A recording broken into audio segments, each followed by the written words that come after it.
Hey y'all. It's your hey everybody. It's your girl Cherrell. I'm the host of Let's Talk the Show. And this ain't a podcast. I want to thank you guys for tuning in with me every Tuesday, as you guys do. I'm super grateful for you guys. Like I said, the show cannot be what it is without you. Let's bring that down a little. I think that's right.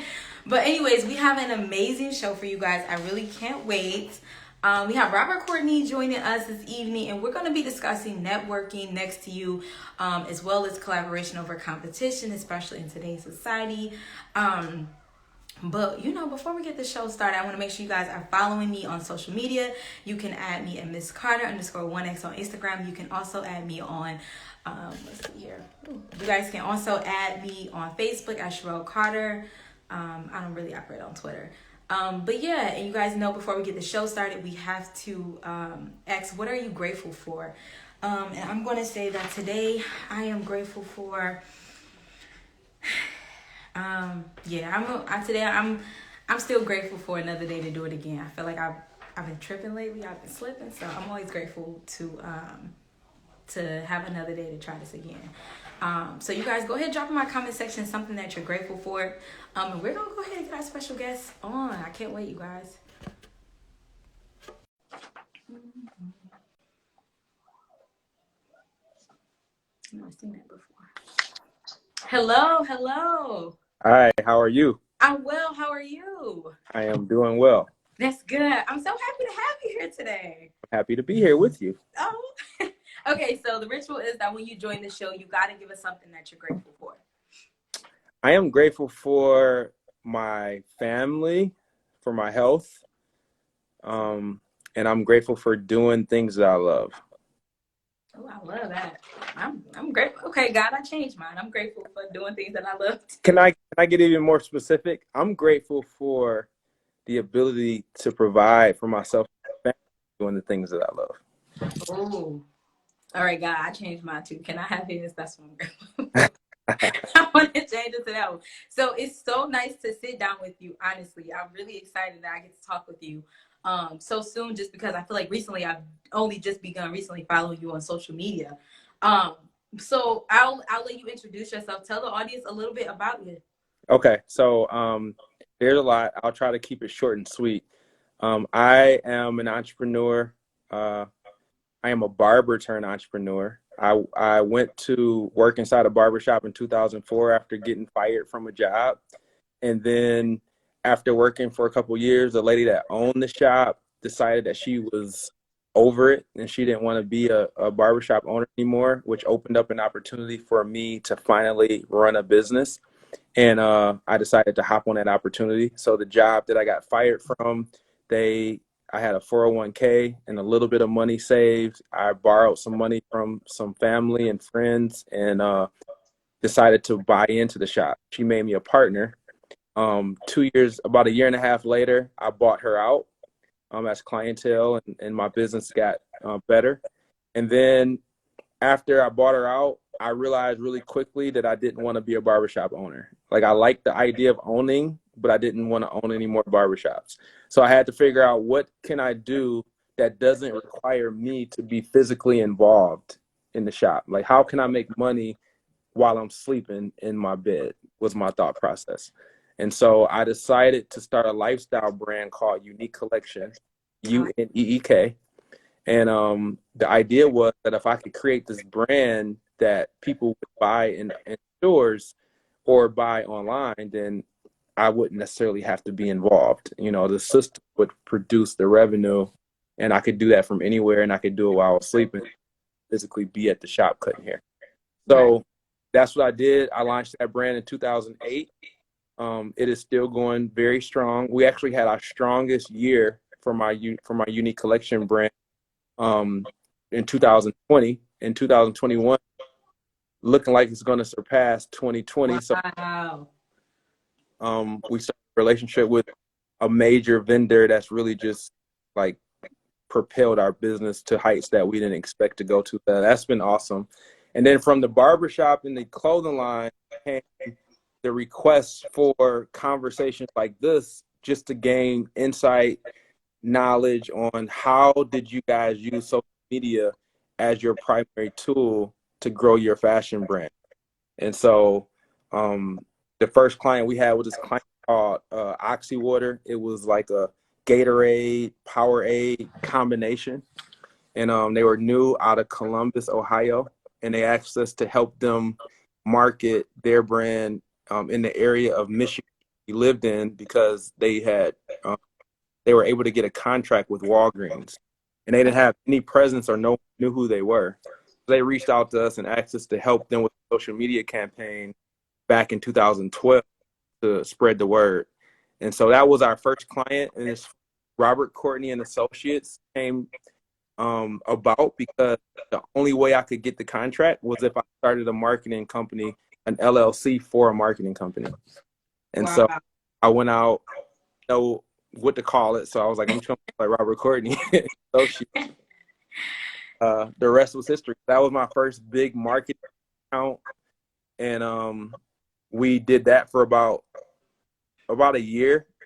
And the rest was history. I was like, this is what I wanted. Like, this is what I want to do. Like, the clothing line is cool, the barbershop is cool, but this marketing and social media thing, no one knew. Like, there was no information in 2011 and 12 about running a social media agency. It was so new. So it was literally an opportunity for me to create the blueprint for running a social media agency for small to medium-sized businesses and beyond. You know, so it was like the equivalent of Clubhouse coming out, you know, that new. Yeah, it's like there's nobody here. There's no rules. Like, we are creating the rules for what this is going to look like. So ever since 2013, 14, I've been building this branding agency / social media management company. And my partner is in LA. He runs the clothing line. And so we kind of divide and conquer. He helped me when I needed and help him. And it's been really good so far. So that's my story in it. That has to be that has to be kind of nervous and exciting at the same time when you're making the blueprint for something like that. Yeah, you know what? It's, as an entrepreneur, how long are you an entrepreneur? Yeah, I've been doing it. Ooh, I feel old. I've been doing it since like 2013. Okay, so you know, 8 years, that's long enough to know that it's not the nervousness that people would think when we say nervous. So like, nervousness, like if you play sports and you getting ready for a big basketball game, it's that good nervousness, you know, like that excitement, like, you know, game time, it's like time to go. So yes, it's nervousness, but it's not like anxiety. It's not scary nervousness, more it's the exciting energy that you feel to make things happen and to, you know, like have that positive mindset that you know you're going to be successful at it. And if you're not, you're going to learn from it. I definitely agree with that. And I'll say that now that I've switched lanes and I feel like I'm doing what I'm supposed to be doing, that nervousness has changed. It's not the anxiety nervous anymore. It is the exciting that I can make a change. And if I don't like it, I can just do something different. So that's a good point. Because, you know, sometimes if you're nervous when you're not confident, you're nervous when you're not prepared, or if you don't love what it is that you're getting ready to do. But that nervousness changes when you know your stuff. You've already, you know, you've been successful at it. You've helped a lot of people. And when you believe in yourself, the nervousness changes to something different. I definitely agree. And my first question for you was just about relationships. And when I looked you up, every time I turned around, all I kept hearing is this word relationships. Like, growing up, what has taught you about maintaining and connecting with people to keep those relationships? You know what? I can't tell you exactly where that came from, but in business, well, you know what? From a business standpoint, I can tell you exactly where it came from. Working as a barber, you immediately start to understand that the key to success in building clientele is about how quickly you can establish connections with your clients and customers. You know, so in order for me to keep clients coming back, or in order for me back then to keep clients coming back, the goal was to establish a relationship with those individuals. It had nothing to do with my skill set. It had nothing to do with how well, I did a fade or a taper or whatever. It was about, do we have sports in common? You know, do we both like to go out? Do we both have kids, wife? Like, I had to establish common ground with those Right. individuals. And as you have those conversations, you become friends. Like, you develop relationships with those individuals. And so that has been my blueprint for literally everything that I do. If I go into a networking event, the goal is to establish relationships, because if I establish a relationship and show you that I'm a good human, or that we are connected on a deeper level outside of the reason that we're at that event, then that conversation is going to lead to opportunities, referrals. They're going to invite you out to lunch. They're going to invite you, you know, to golf, like all these different things. And that will then eventually lead to business. So there's a genuine, I like to call it a genuine motive. You know, it's like, I genuinely want to know about you, what you do, who you are. But I understand that if I am genuinely interested in you, then it will lead to positive outcomes, which might be additional business. It might be you referring me to somebody. Great things happen when you build strong relationships. I couldn't agree more with that. So how do you, I feel like there's like a thin line between getting to know somebody just to be their friend, and then, you know, understanding that this is to help build business. So how do you maintain that and not make it like I'm using you? Essentially, you're going to use every connection you have, but how do you keep it so, authentic and not like transactional?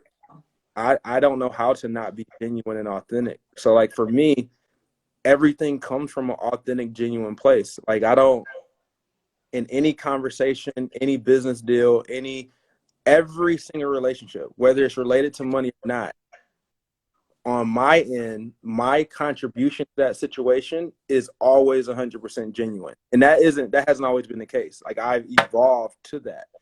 How did you get there? I was just about to say, I think as entrepreneurs, when we start out, it is fully based on the ideas of what success is. So like, we might in our brain feel, you know what, I want to make $5,000 a month, or I want to make $10,000 a month, 20,000. Like, we're setting these monetary goals of what we've associated the idea of success to be. And I think what happens with that is you're so focused on hitting your goals that now you start seeing individuals and people as objects, and you no longer, the human component or the real authenticity tends to go away, because you're so one track minded on hitting those goals. And so as I would set goals and then sometimes hit those goals and sometimes not hit those goals, I would always evaluate, like, what was the difference? And a lot of times what it was is that when I was operating from this genuine, authentic place, I would close deal after deal after deal. Like, I would maintain relationships and clients for extended periods of time. And then as those numbers started to improve, I would get greedy.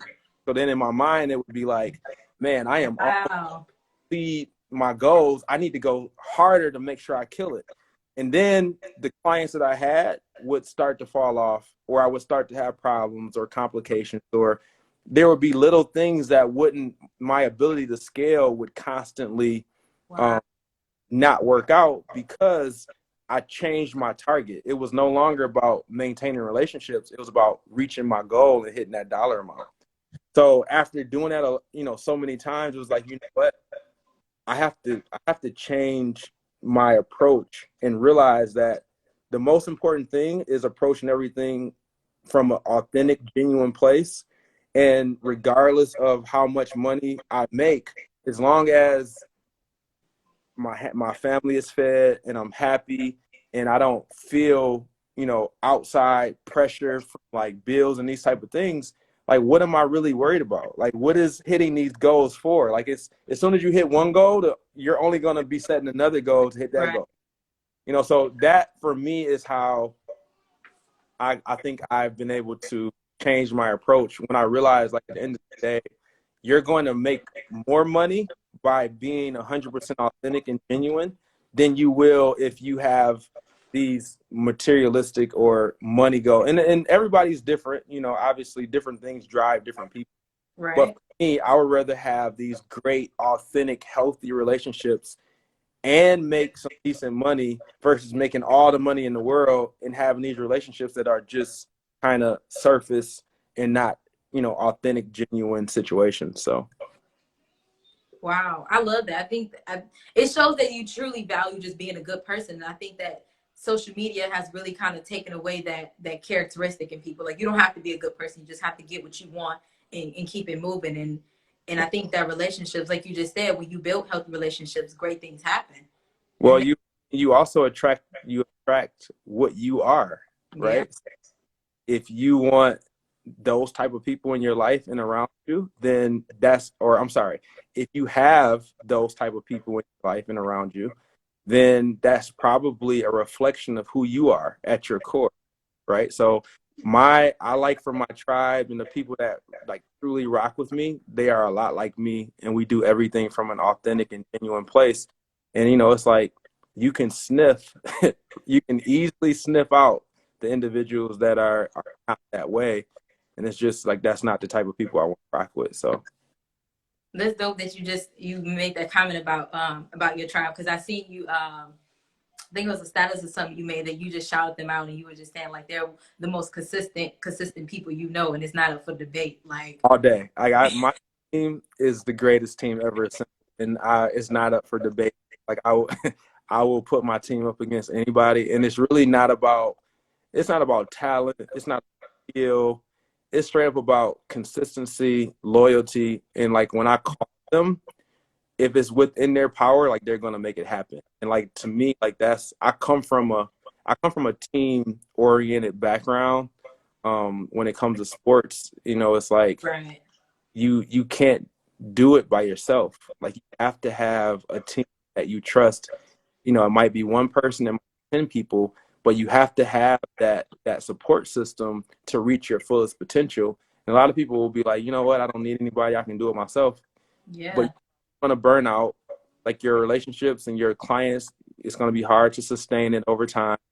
You know, it's a very quick path to like disaster. It all falls apart if you try to just do it on your own. You know, so I've always been of the mind of I rather struggle, put together a good team, and then reap the benefits down the road versus trying to just get it all done myself and not enjoy it, not have anybody to enjoy it with.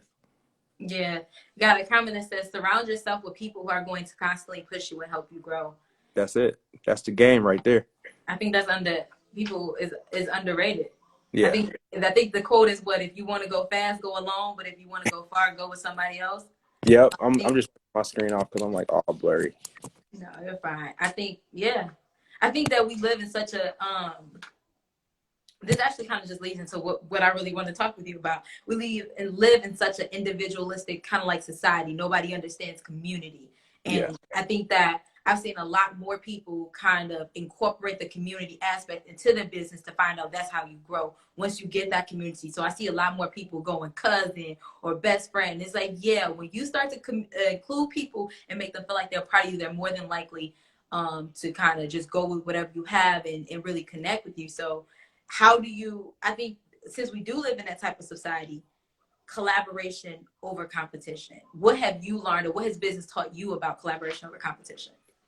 Um, you know what? I was probably before my time in that thought process because that's collaboration and partnerships has always been the way I roll. Everything that I've ever done, I've always wanted to collaborate with other people, even when other people didn't want to collaborate with me or they didn't see the value in collaboration. You know? So I've literally built everything that I've done off of partnerships and leveraging communities. If you look at my profile, I have like that ATACC, which Yeah. that's an acronym, and it's how I prioritize the most important things when it comes to branding, marketing, and social media. And that first A is basically what you're saying. It's audience, which Yeah. is, you know, community. So creating an audience is number one. And the fastest way to do that is through collaboration, partnerships. Wow. So if you're not collaborating, if you're not making an attempt to connect with people, as a matter of fact, like when I first started my marketing company, the strategy I used to grow it, I would set a goal to have 10 conversations a week with people that I felt had a bigger audience than I'd had. Like that was my goal. So whether that was through face-to-face meeting, whether that was through some type of live or phone call or Zoom, my goal was to make sure that I connected with at least 10 people a week. And I watched like my sphere of influence because I knew my stuff. Like but it's not about knowing your stuff. It's not about talent. It's about how many people are listening and paying attention to what you have to say. Right. So you can be the best strategist, you can be the best singer, you can be the best rapper, you could be the best whatever. But if you're only doing it in the house by yourself with nobody paying attention to you, then what good is it, right? Like, so you have to have an audience. And when it comes to technology, social media, and the climate that we live in now, one of the fastest ways to make that happen is the power of collaboration. Yeah, I agree. And since the pandemic, everybody shifted virtual. Everything went from in-face, person to person to virtual. Zoom calls are like regular. I've seen people do interviews. They're doing multiple interviews over Zoom. And so how did you shift your face-to-face collaborations to now everything's virtual? How did you manage those relationships and still be able to collab with those people virtually? Well, I mean, it was honestly for a digital branding agency, Right. it was like heaven. We've been pushing our clients for like the last 3 years to make this transition, to understand how to use these digital platforms, how to use Facebook Live, how to use IG Live, how to do videos from their phone, communicate with their clients in other ways with the technology that's at our fingertips. And so when that happened, all these people that I've been banking this message over their heads for the last few years started reaching out. So our clients were coming out of the woodworks. For us as a company, I actually did a hard pivot. And I went straight to, I was doing one interview a day. I was doing this, what you're doing. I was doing this every single day. I seen them. Did you see those? In my I seen them. IG, yeah. So, and my IG don't even have all of them. But I was leading, that wasn't even about the videos. I mean, the conversations were incredible. Yeah, I built much stronger relationships, and it was some great stuff that came from that. I'm actually in the process of creating a book from those conversations. However, the reason that I did it was to lead by example.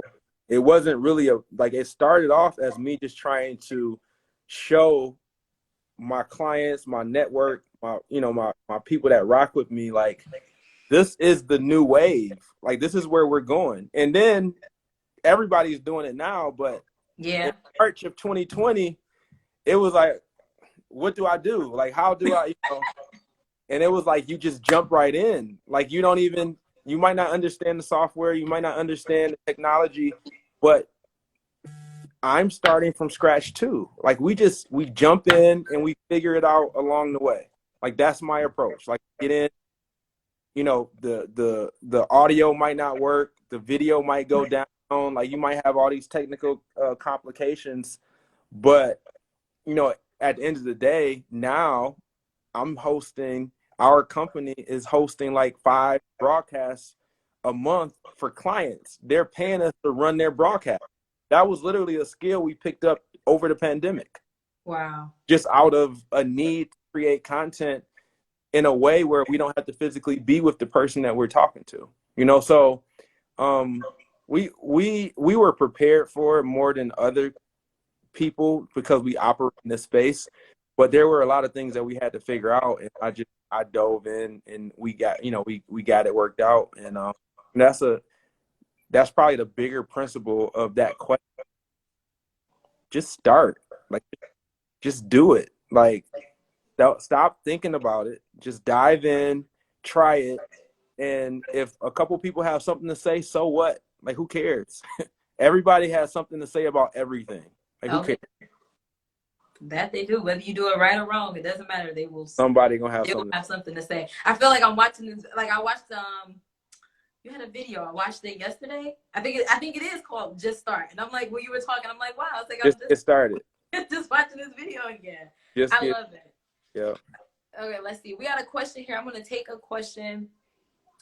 Wow, you got a couple questions here. It says, let's see.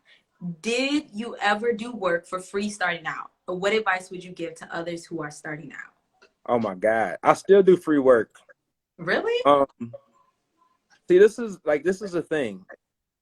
I am who I am, right? And what you asked me earlier about how did I evolve to this place where, I was okay with different things. Like, I want to if I could be okay and live the life I want to live and do everything for free, I absolutely would.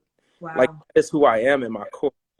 And so what I've done is I've had to create framework because it's not about the money. It's just about my time. Right. You don't have enough time in the day to accomplish a lot of the things you need to accomplish. So, that's a personality trait. That's a characteristic. So I don't expect people to be that way. However, when it comes to going into a new industry or starting a business, to establish your credibility and to build trust and to show proof of success and that you can provide the value or whatever it is that the client needs, sometimes you have to do free work. And you should make the free work valuable for yourself as well. So, if I was just getting started in this industry that I'm in, and I feel like I have a good understanding and idea of how to help other companies, I would pick a company that has tons of credibility. I would hit them up and I would say, hey, listen, I feel like I can help you with this.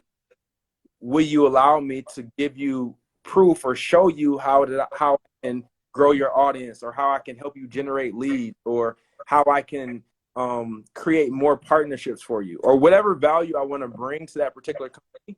I would go after those individuals that already have credibility in the space that I want to be in, and then show them what I could do for them. Funny story, like I'm sure you've seen my partnership with Dale. That's exactly what I was thinking. Yeah, so like the reason that came about, super funny story. I was getting ready to get a new computer. Now, I'm a Mac guy, but I was getting ready to get a new computer. And in my mind, it was like, since I'm about to make this big purchase, why not like try to get Mac or another one of these companies to endorse me and like let me use their computers or try their computers to see if this is a good fit for me. So I just started sending messages to Hewlett Packard, Mac, Apple, Dell. Like, I'm sending messages to all these different companies, right? And this is like literal DMs, like not like professional emails, like DMs, basically saying, hey, I'm an entrepreneur. I have a huge network of professionals that I work with, and I'm influential in the Detroit market. I would love to use your product and then showcase it to my entire network. This is something you'd be interested in. Like that type of message to like 9 or 10 different potential partners. Dell was one of the few that hit back, but they didn't hit back to say they were interested. They hit back to basically say, thank you for reaching out. Here's an email for who you can contact, which to me was a rabbit hole. Like, I didn't think it would pan out to anything, but I definitely emailed that email. I went on LinkedIn, sent the message. I went on Facebook and sent the message. Anywhere that I could find them, I sent the message. And it was just a copy and paste. 4 or 5 months later, a client or a company that already works for Dell that's in the Detroit market contacted me about doing some entrepreneurial endeavors to help them with some campaigns. Guess who a client of theirs was? Dell, which is super weird, right? So now they propose to use Dell as a part of or use me as a part of their campaign for something they were doing with Dell. but they had to get Dale to approve me as the influencer or as the partner that would use the computer. Now, I don't know that it made a difference, but I have to believe that as soon as they showed them who I was, the fact that I've been blowing them up and tagging them and sending these messages, I have to believe that that played a role in their decision to move forward with, paying them and creating this budget to make this stuff happen. So I say all that to say, it's like you have the power to like create things. Like you can put yourself in the line of sight in order to make things happen. And like I think that partnership was a great example of that. That was amazing. I saw that. And I was like, "What?" You know what? I'm gonna be completely honest because I love having these conversations with people on camera. I genuinely love it, and I love sitting and talking with people that know more than I do, or that are experts in other areas of life or business. And I just want to say that this has genuinely sparked something in me that I began. And I've been thinking about it, and I'm like, God, I don't really know if I'm gonna do it. But this conversation, I will give you guys a follow-up. Let's talk. I'll give you guys a follow-up in a few months, and we'll see how it goes. But I've done something similar to this, and I let it go, and I was like, I'll do it later. But I'll give you guys because this really has sparked something in me. Do it right. I am like I'm really like I can't wait to get off this. I'm gonna go do it. There you go. Did I answer all the questions that she asked? She said would she do free work? And then I think there was a follow-up question. Yeah, there is one. It says, what advice would you give for those who are trying to get their name out there? So obviously make sure you're on social media. Like that's number one. It's a free tool. Take advantage of it. But I feel like you have to leverage every tool that is available to you. My acronym ATTACK again is that's the principles and the list of how we prioritize the most important things when you're trying to build your brand. So the first thing is you have to establish an audience. You have to it could be 2 people, it could be 5 people, it could be 5,000 people. You have to have an audience of who you're talking to. And that audience doesn't have to be your following on Facebook or your following on Instagram. That audience can be the contacts in your phone. Like everybody has hundreds of contacts in their phone, right? Like who doesn't have contacts in their phone? Start right there. I would go through my phone list and I would send a text. I would copy and paste, and it would say, "Hey, I recently launched my ABC brand. Here's my Instagram link. It would mean the world to me if you would go and follow me." If everybody did that right now, if you have 200, 300, 400 contacts in your phone, at least half of your contacts will go and follow you. Like that's a great start, right? Your email contacts, take an hour. Don't worry about everybody get caught up in I have to have a MailChimp, I have to have Constant Contact, I have to have Active Campaign. No, if you have a Gmail, create this message, go through, copy and paste it into all your emails, and just basically say, "Hey, I just launched this brand. It would mean the world to me if you would support me. I'm just trying to get off the ground, blah, blah, blah." Your people are going to support you. And right there, like that's probably 500, 600 people that you just added to your sphere of influence. And this isn't a post on social media that's controlled by an algorithm that will dictate how many people see it. This is direct communication with every single person in your phone and direct communication with every single person in your email. So that conversion rate is going to be 10 times higher than anything that you're doing on social. That's how you establish a real audience, and that's how you get real traction. And if those people all come to your Instagram, as soon as they follow you, you go into your DM and you send them a message. "I know I sent you that message and you came through for me. I just wanted you to know that if you need anything, do not hesitate to reach out to me because I want to make sure I pay you back for supporting me here on Instagram." Now the relationship is established. Like you're in a different way. And that's like literally everything I do, that type of philosophy. It has to be two-way communication on both sides where both individuals feel like I got his back and he got my back. I love that. I love that you said that, because that's something that and I hate to sound like that, but I feel like now that I'm in a place where I feel like I'm doing what I'm supposed to be doing, now I feel like I can operate my best potential. So now I'm thinking about, oh, how can I help you before I can figure out what I can get from you? And that's something that I've genuinely learned. And I hate to say it like that, but it never crossed my mind for some reason. It never crossed my mind. Now I'm like, oh snap. That's I need to figure out that aha moment. yeah, definitely, like, oh my God. And now it's slow, but I'm starting to see exactly what I'm looking for. And it's like, you know what? Now that I'm seeing where I can give rather than take, I can also still be my authentic self in this space. Right. And now I'm tripling my return on whatever it's going to be. And if it doesn't become nothing, I just got a good friend. If nothing else comes out of it. That's amazing. It's wonderful to hear you say that. And I wish more young entrepreneurs could elevate to that place faster, because when you elevate to that place, it's a completely different game. It sure is. Doing things without expectations, I'm telling you, like, it's not just business. Like, this is life. Yeah. Right? Like, when it comes to relationships, when it comes to friendships, when it comes to business deals, if your homeboy or girl asks you for $20 and you don't have $20, do not give them $20. Like, don't do it, because now you're expecting your $20 back, and when they don't give it back, that's where all the problems start. Like, that's where relationships get lost, and you're walking around mad because they haven't paid you, or they're walking around mad like, why is she tripping over $20? Like, it create all of these unsaid frictions. However, if you have $100 and you're not worried about the 20, and you don't care if she gives you the $20 back or if he gives you $20 back, and you give it to them, it is the most refreshing feeling, because you give it to them and you're not worried. Now, this is when it gets really good.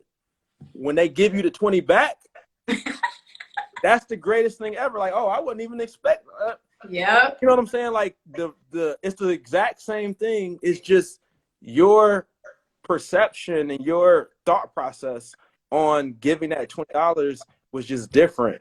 And even if you don't have the 20, but you want that person to have it, and you give it to them and you forget about it, and when they give it back, it's a feeling of like, I can trust this person. Like, I know they're a person of their word. Like, and that thought process and mentality, when you take it over to business, it's, if a client comes to you looking for you to do work for them, and your services are $1,000 and they only want to pay you $700, if you're not in a place to take that $700, say no.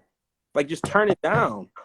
And what happens is, a lot of times people will say, you know what, I can, they're not paying me $1,000, but I can use that $700. But in your mind, you're expecting them to be okay with you cut the corner, or you not fully delivering on what the $1,000 package is. And so when they say, why did you do this that way, or why, then your thought process is, you only pay me $700. You're not getting $1,000 $700 quality. There go those problems again. There's when the friction starts. If you can give $1,000 value for $700, and you're 100% okay with that, and you have no expectation either way, then by all means do it. You got the bandwidth or the team that can deliver that value, even though they didn't pay you the amount that you're supposed to get paid, then by all means move forward with that.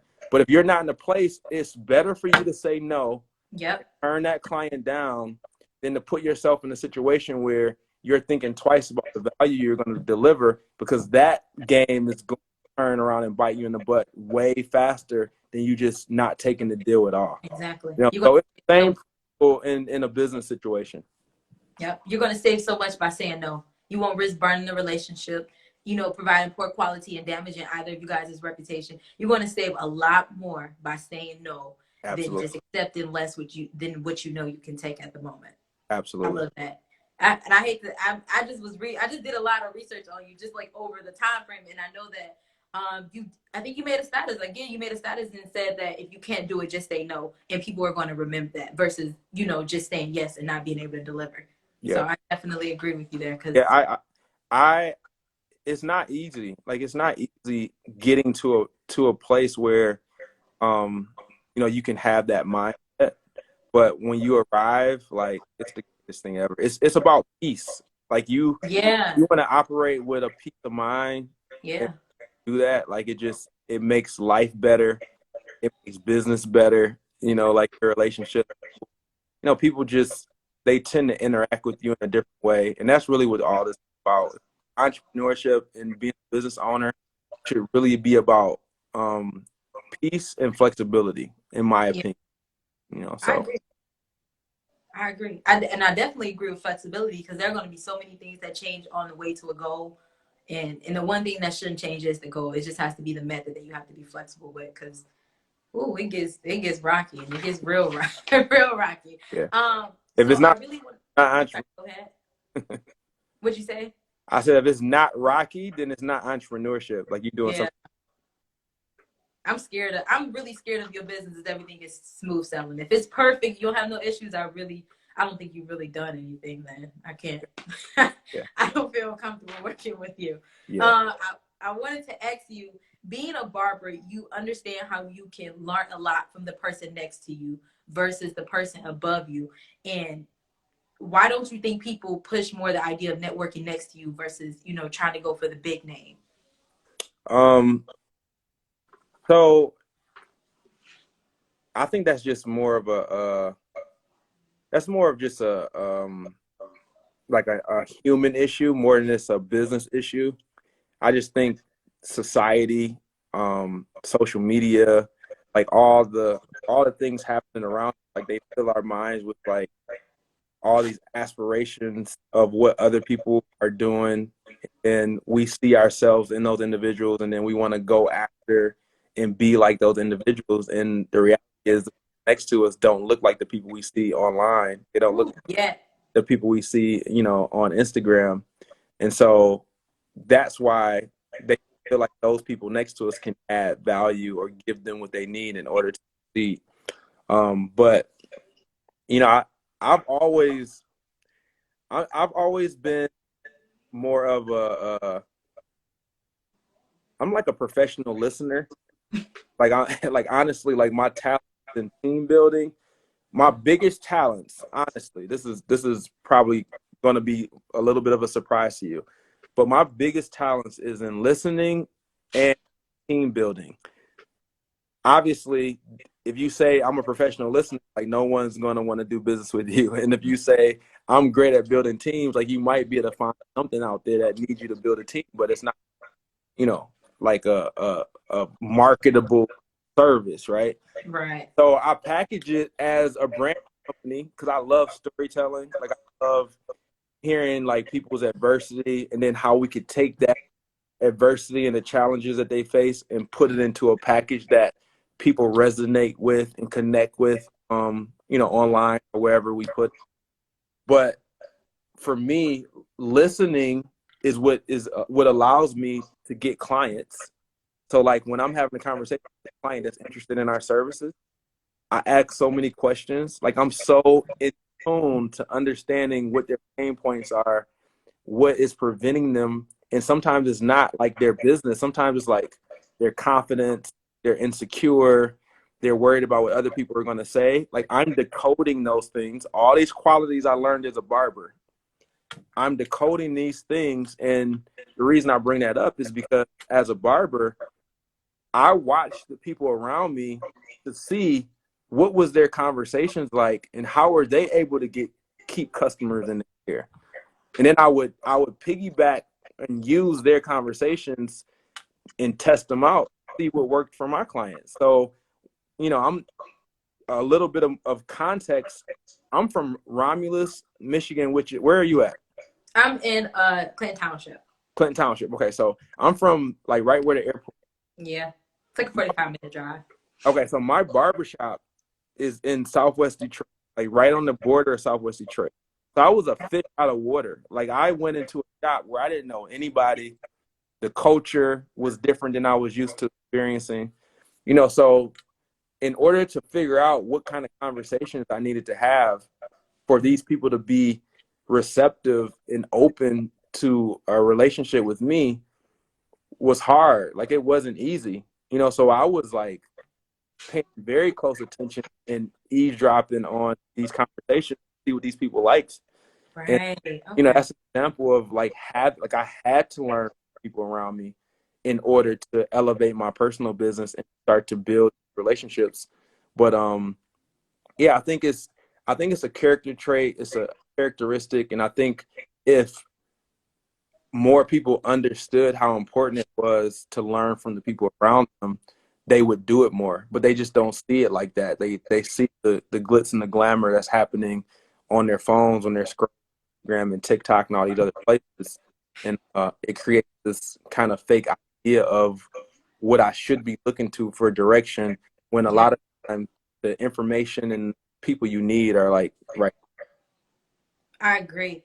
I think quotes live like rent free in my head. Like, I think I wake up every day with a different quote to live by. That's And dope. and Tyler Perry had a quote, and I think that's where I kind of came up with the idea to talk with you about this. Was that his idea of networking next to him? Was that you need somebody that's doing better than you, somebody on the same level to you, and then somebody that's behind you. And Yeah. you need those people in a close proximity to you so that you can see where you're going. Because if you keep trying to get to people that are bigger than you, you don't have any idea what it's like to live on their level. Yep. And the people next to you that are on the same struggle as you can relate to you. They can teach you what they know and vice versa. And then once you get to a point, you've come up with those people that have been next to you versus somebody that's just jumped on the bandwagon after you got there. 100%. And at all times. So at no point in time does those principles change. So even if your business all of a sudden becomes a multi-million-dollar business, you still have somebody in front of you, somebody next to you. Yeah. And it's always a good way to keep yourself grounded, and a way to calibrate who you are and what you're attempting to do, by always remembering that fact. I had a conversation with my son a couple of days ago. The conversation was about his basketball team and how I love the fact that you're not the best player on your team. Like, that's the best at this age. The best thing that can happen for you is that you're not the best kid on the team, because you are going to constantly chase and push hard to be the best. And as soon as you become the best, you slow down. Like, you kind of take your foot off the gas a little bit. And as a 9-year-old, 10-year-old, it's hard to like process that there's other kids around the world working harder than you are. You just don't see them. They're just like not next to you, but they're out there. And it's the same principle. It's like, it's really good when you have that person that's within close proximity that you can see, so that you can stay on the gas and keep pushing every single day to catch up. So, great point. I agree. And Robert, how do you manage to keep your foot on the gas and keep your level of sanity? Outside of just having this natural motor that my mom blessed me with, she's naturally on coffee or caffeine every day. Like, she wake up ready to go, and I got a little bit of that, and so I'm always on 100 inside. Like, on the outside, I'm calm and like you really get that, but on the inside, I'm doing 1,000 miles an hour all the time, and so from an outside perspective, I stay motivated through my team and through making like creating great situations for the people around me. And that includes my family, that includes my team. And then just watching, like, I love growing things. Like, I love like taking our business from zero, not existent, to wherever we're headed. And so like the idea of that, I think about like Jay-Z is a billionaire. I think about like Oprah Winfrey is a billionaire. And I think about like these people started from scratch, from zero, like, I don't care about the billion part. I care about the fact that they went from zero to a billion. Like that, Right. that is like a mind-boggling concept in my brain. And it wasn't from it wasn't from this unique ability.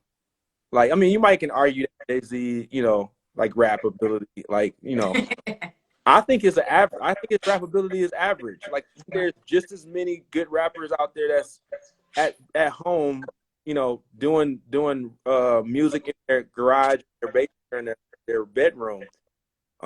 Same thing with Oprah. Like, she talked to people. Like, her talking to people turned her into a billionaire. Like, just think about, like, that is crazy. What you're doing right now is what she did for 40 years or however long, and it turned her into a billionaire.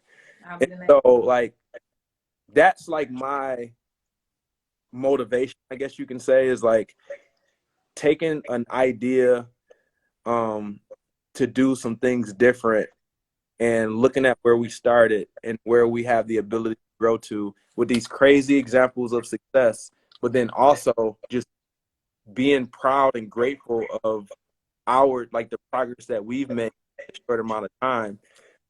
I think that's what really kind of keeps me motivated, and just making clients happy. Like, I truly enjoy brands who get excited about the things that we do for them. And, like, I think the collective of those things is what really, like, wakes me up in the morning and gets me excited about going to work. I love that. All right. Well, we're going to take some more questions. We got one more question. Okay. It says, "Hi, Robert. What do you think about social media aesthetics? I see a lot of black and yellow on your page." His page is fire, though. But the black and yellow is fire. So you're probably not going to believe, and whoever asked the question won't believe either. I can care less about aesthetics, honestly. Like, aesthetics are great. Like, they are pleasing to the eye, but the reality is, like, you could be super effective with zero aesthetic. Like, there are so many people killing it when it comes to social media, and they have zero aesthetic. So my thoughts are, please don't get hung up on trying to create this beautiful aesthetic when you have value or something to say. And because you're so worried about the aesthetic, you're not putting the value out there. You're not posting, or you're not creating content because it doesn't look the way you want it to look. The value will seep through. Like, people will gravitate toward the value in the content if it's educational, entertaining, or inspirational. Like, that's really the goal. But in terms of my page, I picked yellow because I've tried a lot of different color schemes and colorways. And you look through my acronym, you'll see there's another A in there, and that A is for attention. And when it comes to social media, you have to figure out ways to get people to stop and pay attention, right? Because sometimes it's great info, but because they don't stop and pay attention, they miss the information, or they don't see it because it didn't stop them in their tracks so that they could read it. So I chose yellow because out of all the colorways and stuff that I would see, and especially with Clubhouse, and so many people adding value and talking, it was like, your first interaction with me is my profile picture. Yeah. So I need my profile picture to grab your attention. And so I chose a yellow background for that one purpose. And then when Clubhouse momentum picked up, it was like, people are coming because they see the yellow background. Yeah. Only thing that they can click on Clubhouse is Instagram. So they're expecting yellow. When they see me on Clubhouse, I need to give them more yellow when they get to my IG page. So that's actually how the yellow aesthetic started. I've been working with a photographer named Shadia Amen for the last 6 months or so. So she's responsible for all my photos. She's a part of my team. She can if she wasn't there, it would be regular pictures. But I'm blessed with a great photographer who creates some photos. So that's where that part come from. And then the yellow room you'll see it transition, or I'm sorry, the yellow aesthetic is the precursor for the yellow room. The yellow room will be where you'll find all of my digital products and resources over the next 6 to 12 months. So you can look for that coming. And so I'm trying to build up, I'm trying to create brand association with the whole yellow thing, so that when I drop the yellow room, like, it all flows and all makes sense. Right. So the yellow room is coming. I like that. So not necessarily completely scratch the aesthetics, but No. it doesn't need to be the end all be all. Yeah, no, aesthetics is should be an accessory. Like it is, it's like you get a brand new vehicle and then you go and you tint the windows and you add rims to it, but you couldn't add like you add rims and tint the windows to like an old beater. It's kind of like, or like you don't take a shower but you put cologne on. You know what I'm saying? Like you create the foundation. The foundation is the value. Like you have to bring the value first, and then worry about the aesthetics second. I like that. I like that. Yeah. Okay. Let's see. We got some. Do you mind answering any more questions, Robert? We got Good. one more. Good. I'm good. All right. It says, Robert, do you and your team conduct social media audits? 1000%. You can go click the link in my bio right now and set up an intro.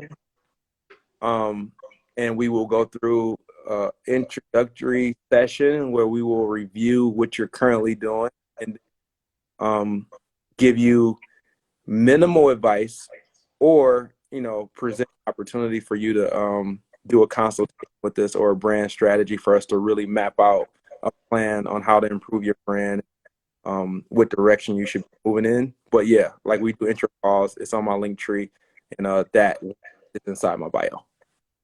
Boom, there y'all have it. And before we wrap this up, I have a really quick question. Okay. Relationships are so important, and I feel like so many people, I just feel like are leaning into this. They're so introverted, and maybe they're starting to believe it that they don't know how to develop these relationships with people, or at least maintain them. What advice or tips do you have for people that really want to, jump into these connections and maintaining them? You have to be genuine and authentic. We talked about that first of all. So like, I would say quality over quantity. So the idea is if you have 10, 20 people that you want to reach out to, maybe that's too many. Because maybe if all 15, 20 people hit you back, will you realistically be able to engage with all of these individuals to maintain relationships? Now, I'm talking about like cold calls or cold DMs to start trying to build a relationship. In those scenarios, if you're reaching out to these people and then they engage with you, you have to be willing to create the back and forth, the genuine responses, and have that exchange over time. And then don't be in such a rush for something to come out of it, right? Like that's, I think, the motive behind why we want to create relationships. It's always so for the person that needs something, it's always so apparent that you are definitely trying to get something out of this. It's like if you're out at the bar or out at a club and you meet somebody and you exchange numbers, like you can't just come out the gate and be like, hey, come through. And sometimes maybe that works out for you, but most of the time it's like you're gonna get shut down because like you're clearly only in this for one thing. And so like that is kind of how you have to approach these business relationships. Like you have to create a mutual, like there has to be mutual value on both sides, and there has to be a mutual exchange of information or what value I can bring to you versus what value you bring to me, and then allow that nurturing process to happen. Like you don't have to do a deal overnight. Like if the deal comes 7 months, 8 months down the road, start laying the foundation, start putting these relationships in your funnel, and be okay with nurturing those relationships until something presents itself. I spent from 2008 to about 2012, I literally spent, like I was telling you, like it was just about conversation. I was putting or investing in relationships, hoping that it's doing what it's doing now. Like I was thinking like, Ooh, I like that. I'm going to put in so much time in developing these relationships in my network that 5-10 years from now, those people will have evolved. They will have grown their businesses. Like they will have become influential people in the community. And now, put so much energy into developing those relationships, now we're friends. Now, if I need a resource or a favor or whatever, it's coming from a place of authenticity. They know that if they ever need anything on my end, I got their back. But remember, we talked about like the initial way to establish your net and your audience, sending them a message and then replying right away and letting them know if you ever need anything, I got you. Yeah. That's the same. It's the same principle. It's like you really have to mean it when you say, if you need anything, I got you over the next 5 years, 10 years, or however long you guys are connected. So I see my guy Carlos in here, giving us he's giving us that face like he's not sure what I'm saying. No, Carlos. But I love it. I think I'm really happy. I'm really happy I got to sit down and talk with you today. Yeah, I'm glad. Really am. So thank you for coming. We're gonna wrap this up. I like to try to stick to my time frame, but I think this was I hate when it's a good conversation, but I always like to be mindful of people's time, and I try to stick to my word. Before we wrap it up though, Robert, you have to tell us where we can find you on social media and how people can get in contact with you for any marketing or branding business. Well, if they're watching this, they can go click on my profile, send me a message, send me a DM. We respond to just about every DM unless it's like spam or Bitcoin or Forex or something like that. I don't know. But or one of those funny groups, those weird groups, like what's that all about? That's happening lately. And in terms of connecting with me for like consultations or intro calls or anything like that, like I said before, you can click the link in our bio. Set something up. It's connected to my calendar, so it'll let you know if I'm available. And my website, robertcourtneyandassociates.com. If you want to go on and find out more about what we do, how we help people.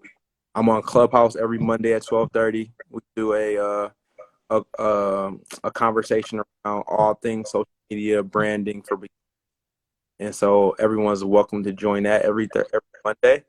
And I think that is about it. And then go subscribe to my YouTube channel. We are making a concerted effort to push our YouTube and grow our YouTube over the next 3 to 6 months. And so I would love if you guys would support me on YouTube. You can go to robertcourtneyxpodcast.com and it will take you to my YouTube channel. It's also in the link in my bio on my link. And so I think that's enough plugs. And I'll just vouch for his YouTube page, you guys. I've watched several videos, several interviews, and I've actually really enjoyed it. Thank you. And y'all know I don't lie because I ain't lying about nothing I don't like. I will not tell you about it, and I will keep But hey, I would if you have any criticism, don't say it here, but your message, let me know. And so before you leave, you have to go out the same way you came in. You got to give us something that you're grateful for.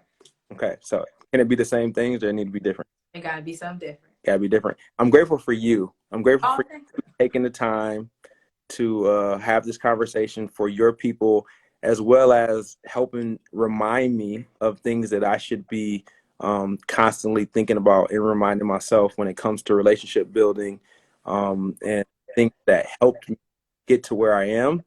And then also, I'm grateful for you reminding me of Tyler Perry's quote. There always being someone behind you, next to you. So thank you for that. Oh, you're welcome. You're so welcome. Before I go, I want to make sure you guys can follow me on social media as well. You guys can find me at MissCarter_1X on Instagram. You can also find me on Facebook at Cherrell Carter. And let's see what else I got to say. I'll say that I'm grateful for, what am I grateful for today? You know what? I'm just grateful that I really found what I'm supposed to be doing. That's gonna be my grateful. I'm grateful that I truly found that I'm doing. I know I'm doing exactly what I'm supposed to be doing, and where it'll go, I have no idea. But I am genuinely enjoying the ride, and I think that's the most important part. Because once you get where you're supposed to be going, you're just there at that point, I guess. And then at the destination. Yeah, Exactly.